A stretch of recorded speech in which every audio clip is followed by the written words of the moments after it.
morning, everyone.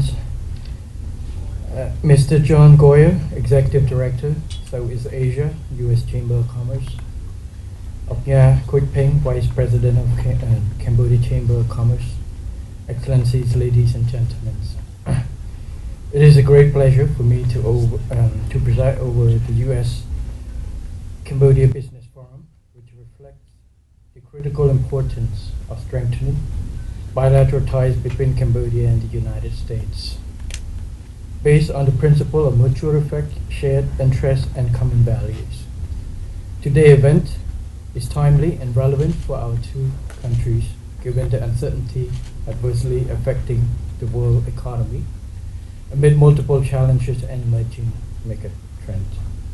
I wish to take this opportunity to express my deep appreciations to the co-hosts, the Cambodian Chamber of Commerce and the U.S. Chamber of Commerce, for organizing this important event to promote business, investment, trade opportunities, as well as bilateral economic ties overall. Undeniably, cooperation between the two countries is mutually beneficial. The United States benefits from Cambodia's strategic geographic advantage and a large pool of young, low-cost workers with skills suitable for manufacturing. This translates into low prices of goods for American consumers and access to U.S. market for Cambodian exports. The United States and Cambodia have a long history of friendship and cooperation that dates back to 1950, when diplomatic ties were established. Thanks to continued improvement in diplomatic relations, economic ties between the two countries have flourished. Two-way trade hit $13.3 billion last year. And the United States remains Cambodia's largest export market, especially for garments, textile, footwear, and travel goods. Direct investment from the United States to Cambodia is relatively small, despite the U.S. being one of the largest sources of foreign direct investment worldwide. In Cambodia, direct investment from the U.S. rose from $225 million in 2010 to $893 million last year. U.S. multinational recently investing in Cambodia include Ford, Coca-Cola, Tiffany, General Electric, reflecting a growing size of Cambodian market and sustained growth in people's income. Excellencies, ladies and gentlemen, with full peace, Cambodia has firmly maintained order, security, social safety, and political stability. Like the United States, Cambodia believes in freedom and is rooted in democracy as enshrined in our constitutions. The royal government of Cambodia is fully committed to multi-party democracy and respect for human rights. For foreign investors, a politically stable country with a fast-growing economy is an attractive destination. In light of the global hardship caused by the COVID pandemic, the royal government of Cambodia has proven that Cambodia is more than just resilient and victorious in battles. As one of the first fully vaccinated countries, we reopened early, and despite global economic turmoil, Cambodia is making significant strides with growth forecast to reach 5.6% this year. Excellencies, ladies and gentlemen, with the aim of becoming a high-income country by 2050, the royal government of Cambodia has laid out its Pentagon strategy as socio-economic development agenda for the next 25 years. It has 5 priorities: people, roads, water, electricity, and technology. To address the fourth industrial revolution and the digital revolutions, the strategy has a strong focus on development human capital and digital technology. I wish to stress that the main objective of the Pentagon strategy are twofold. On the one hand, to maintain the momentum of peace, sustain growth and development in general. On the other, to reinforce the foundation for accelerating inclusive national development by building resilience in 5 priority areas: the public sector, the economy, the financial sectors, humans and social capital, and the environment, including climate change, as Quich Peng has briefly described about. With this commitment to strong inclusive institutions, the royal government will accelerate reforms and introduce measures to address structural issues and challenges that Cambodia has faced in the past, especially with business and investment climate. This has often been cited as one of the main challenges to Cambodia's competitiveness in the global market.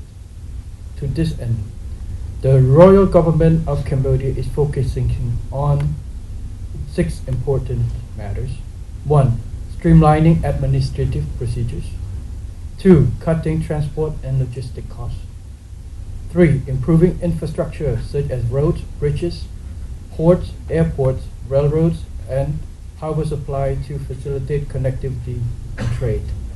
At the end of this year, we're going to open 2 major airports in Cambodia, one in Siem Reap and one early next year in Phnom Penh to facilitate all this growth. 4. Promoting vocational and skill training. This is quite important. Human resources is a key to attracting and adapting our economy to the new changing world. 5. Improving good governance. 6. Introducing a modern and liberal investment law. This law includes incentives to attract quality investment in priority sectors such as technology, automotive, electronic, green energy, and health care. For this, I would like to note that the law also includes provisions which allow us the flexibility to cater to exact need of industries or investments, to allow us for flexibility to be more competitive and be realistic in terms of attracting and adjusting to the needs of investments. In addition to the reform, the royal government of Cambodia will intensify its dialogue with the business community through regular forums, involving public and private sectors. Presiding over this forum from this year, I will listen to the challenges, concerns, and suggestions raised by domestic and foreign businesses and investors, and seek to provide effective solutions and responses. And in November this year, the royal government of Cambodia will hold the 19th Government Private Sector Forum, like you mentioned, with the aim of effectively and seriously tackling investment hurdles and improving the overall business and investment climate, especially facing the slowing down economic worldwide. I tasked the DPM Onpon Manira, the Minister of Economic Finance, to do consultation with all the sectors involved so that we can understand clearly what is the needs to and what are the challenges that businesses needed, so we can improvise the solutions to have during this time. Excellencies, ladies and gentlemen, the world economy is interconnected and increasingly interdependent. One economy's health can rapidly be affected by other economies, mainly through connectivity, especially in the areas of trade and investments. This suggests that it's beyond doubt that constantly increasing cooperation among countries in trade, investment, and other forms of collaboration will benefit us all. Cambodia continues to expand its market by integrating into global supplies and value chains, and through free trade agreement. These are both bilateral and multilateral. Bilateral mechanisms such as the ASEAN Free Trade Agreement, the Cambodia-China Free Trade Agreement, the Cambodia-Korea Free Trade Agreement, the Regional Comprehensive Economic Partnership, or RCEP. These serve as export gateways to larger markets for goods made by U.S. companies in Cambodia. Before ending my remark, I would like to invite U.S. investors and business people to visit Cambodia. And early this year, I have an opportunity to meet the delegation from the U.S. organized by U.S. Business Council and ASEAN Business Council. I'd like to see that this will happen regularly, and be happy to meet you and welcome you again in Cambodia at my new capacity in the government.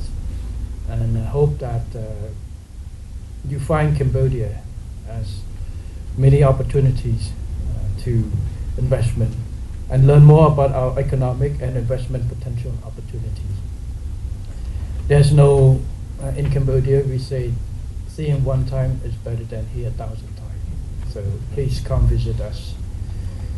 For investment in Cambodia, the royal government is committed to ensuring a conducive environment for business operation and expansions. We are addressing challenges, both old and new, to accelerate the full development of the private sector as key government partner to promote inclusive development for mutual benefit and shared prosperity. For this, if you know my background, I study economics, and usually I am not really a big on the government intervention in the market. So, but it has to be regulated, whether it's private sector self-regulations or government do. The private sector can be a more active role in regulating. For business, I believe that business know about business better than governments. The role of government is to support. We're providing framework and providing the necessary incentives to support the functioning.